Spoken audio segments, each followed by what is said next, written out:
At least 25 people died in catastrophic flooding in eastern Kentucky, and that number is likely to rise with many people still unaccounted for.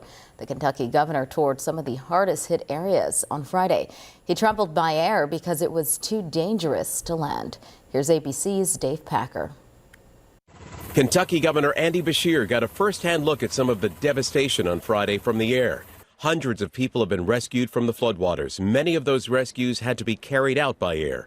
Paul Francis and his wife were rescued on a jet ski. We came out of the house and it was so swift that even a jet ski was hard for him to handle, and he took us out one at a time.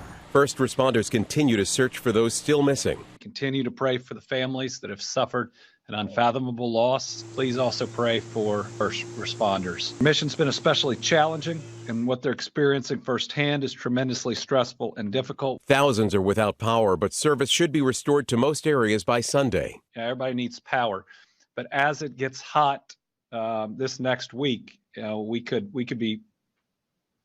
could create its own emergency. Many residents are now staying in shelters. I don't know what we're going to do. We don't have no place to live now or anything. Hyndman Mayor Tracy Neese and several members of his family all lost their homes. I live in the first house. My son lives in the second. My mother-in-law and father-in-law in the third.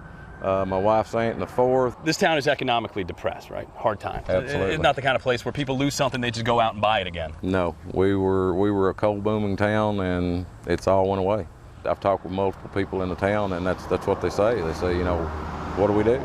The president has approved a disaster declaration for the region, paving the way for federal aid and support to start to help these communities. Meanwhile, Kentucky Governor Andy Beshear is asking for donations, water, cleaning supplies, anything anyone can spare.